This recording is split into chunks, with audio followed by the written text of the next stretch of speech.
Assalamualaikum warahmatullahi wabarakatuh. Selamat bertemu kembali, sahabat-sahabat mahasiswa. Pada kesempatan ini kita akan membahas hukum pemerintahan daerah sebagai kelanjutan dari sesi sebelumnya tentang produk hukum daerah, di mana kita memfokuskan pada jenis-jenis produk hukum daerah serta pembahasan tentang peraturan daerah. Nah, pada kesempatan saat ini kita akan melanjutkan pembahasan tentang produk-produk hukum daerah dan kita akan membahas tentang peraturan kepala daerah, peraturan DPRD, serta produk hukum di tingkat daerah dalam bentuk penetapan. Pembahasan ini akan melengkapi pembahasan kita sebelumnya ya, di dalam sesi sebelumnya di mana kita membahas tentang peraturan daerah. Oke, di dalam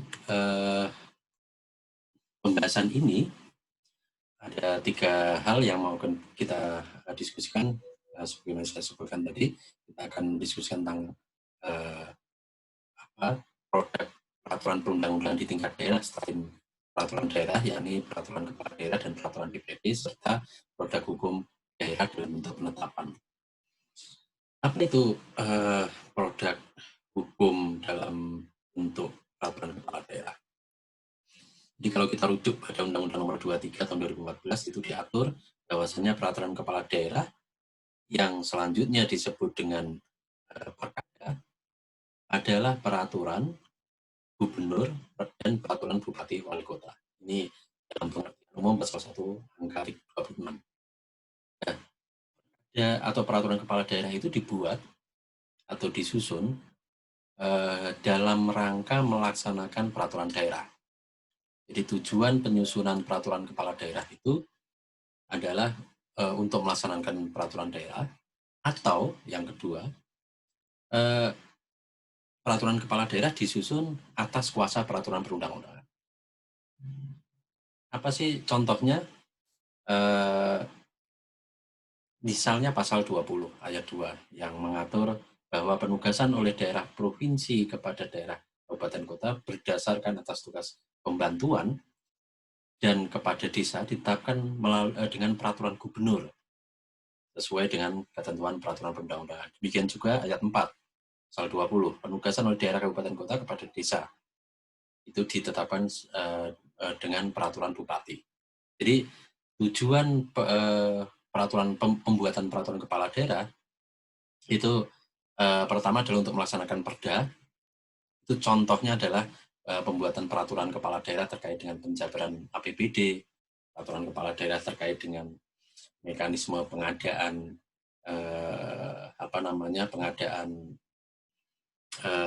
staf atau pegawai dan lain sebagainya. Itu merupakan pelaksanaan dari perda. Atau peraturan kepala daerah terkait dengan tarif, misalnya tarif parkir, tarif retribusi dan lain sebagainya. Itu dalam rangka melaksanakan perda.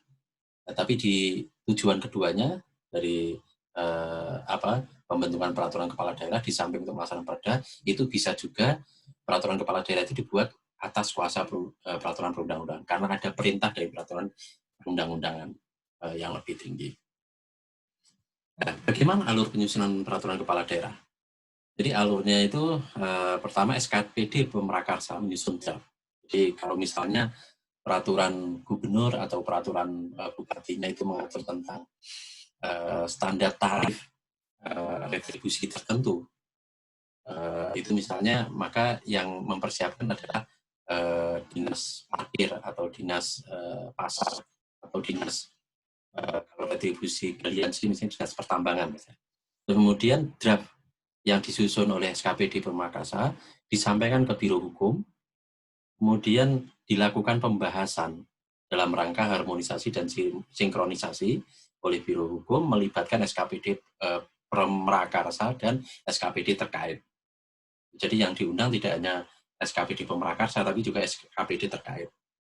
Jadi misalnya tarif retribusi galian C terkait dengan pertambangan, maka itu tidak hanya dinas pertambangan tapi juga dinas lingkungan hidup itu misalnya juga diundang itu sebagai SKPD terkait. Setelah dilakukan proses pembahasan, ini kemudian difinalisasi. Setelah difinalisasi kemudian draft tersebut dikirim untuk pengajuan paraf koordinasi kepada SKPD Permakrasa, Kepala Biro Hukum, Asisten Bidangi terkait dengan materi materi peraturannya, Sekda sampai ke Wakil Gubernur atau Wakil Bupati. Kemudian dikirim ke draft tersebut dikirim ke Gubernur atau Bupati, Kepala Daerah, kemudian dilakukan penomoran, dikirim untuk ditandatangani, kemudian dilakukan penomoran, kemudian dilakukan pengundangan dalam berita daerah. Naskah salinannya diserahkan ke SKPD, naskah asli disimpan di Biro Hukum, kemudian dilakukan sosialisasi. Jadi demikian alurnya, sebenarnya lebih singkat, lebih sederhana dibandingkan peraturan daerah, karena dia memang levelnya itu di bawah peraturan daerah. Jadi ini executive order sebenarnya. Nah, berikutnya tentang peraturan DPRD. Kalau tadi peraturan kepala daerah, sekarang adalah peraturan DPRD. Nah, kalau di peraturan DPRD ini, kalau kita baca di peraturan Mendagri tentang produk hukum daerah, ini diatur apa sebenarnya peraturan DPRD. Peraturan DPRD itu dibentuk untuk melaksanakan fungsi, tugas, dan wewenang serta hak dan kewajiban DPRD. Peraturan DPRD ini terdiri atas peraturan DPRD tentang tata tertib, peraturan DPRD tentang kode etik, dan peraturan DPRD tentang tata beracara dan kehormatan. Jadi ini memang sudah dilimitasi untuk peraturan DPRD ini, karena memang peraturan DPRD ini merupakan peraturan internal, dan itu jenisnya memang terbatas, tidak sebanyak peraturan kepala daerah jenisnya. Nah, rancangan peraturan DPRD dapat diajukan oleh pimpinan DPRD, anggota DPRD, komisi, gabungan komisi, atau Bapemperda. Ini semacam prolegda gitu ya, balik. Alur penyusunannya, ini pimpinan DPRD membentuk tim penyusun rancangan peraturan DPRD. Tim penyusun memberikan paraf koordinasi pada tiap halaman rancangan peraturan DPRD yang telah disusun. Ketua tim mengajukan rancangan peraturan DPRD yang telah mendapat paraf koordinasi kepada pimpinan DPRD. Di dalam Permendagri itu tidak diatur sedetail proses penyusunan peraturan kepala daerah. Nah, berikutnya adalah produk hukum daerah berupa penetapan. Jadi kalau yang tadi itu produk hukum daerah berupa regeling, pengaturan, jadi ada peraturan daerah, peraturan kepala daerah, peraturan DPRD, dan berikutnya adalah produk hukum daerah berupa penetapan. Nah, apa saja produk hukum daerah berbentuk penetapan? Ini ada keputusan kepala daerah, keputusan DPRD, keputusan pimpinan DPRD, dan keputusan Badan Kehormatan DPRD. Alur penyusunan keputusan kepala daerah ini hampir sama dengan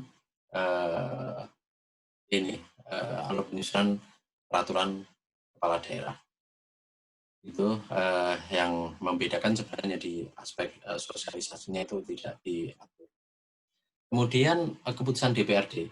Keputusan DPRD ini adalah keputusan yang berupa penetapan untuk menetapkan hasil rapat paripurna. Di keputusan DPRD berisi materi muatan hasil dari rapat paripurna. Jadi keputusan DPRD ini ada keputusan berupa penetapan terhadap hasil rapat paripurna. Kalau terkait dengan bentuk keputusan DPRD berupa penetapan hasil rapat paripurna ini, isinya adalah muatan hasil rapat paripurna DPRD.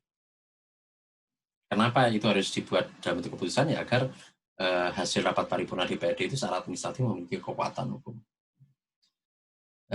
Untuk menyusun keputusan DPRD ini bisa dibentuk panitia khusus atau secara langsung dirumuskan di dalam rapat paripurna DPRD. Dalam hal keputusan DPRD ditetapkan secara langsung dalam rapat paripurna, maka rancangan keputusan DPRD disusun dan dipersiapkan oleh Sekretariat DPRD. Dan pengambilan keputusan dilakukan dengan penjelasan tentang rancangan keputusan DPRD oleh pimpinan DPRD, pendapat fraksi, persetujuan atas rancangan keputusan DPRD menjadi keputusan DPRD. Keputusan ini ditetapkan pimpinan dalam rapat paripurna DPRD. Jadi ini kalau siapkan secara langsung, tetapkan secara langsung. Tapi kalau dalam rapat melalui pansus, yaitu pansus yang menyiapkan draftnya.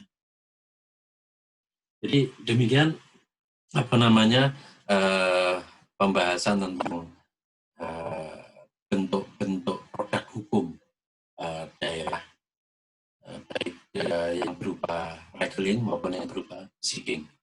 Dan nanti di materi selanjutnya dalam hukum pemerintahan daerah ini saya akan membahas tentang pengawasan terhadap produk hukum daerah. Terima kasih. Jika ada pertanyaan, silakan disampaikan dalam kolom komentar. Wallahualam. Assalamualaikum warahmatullahi wabarakatuh.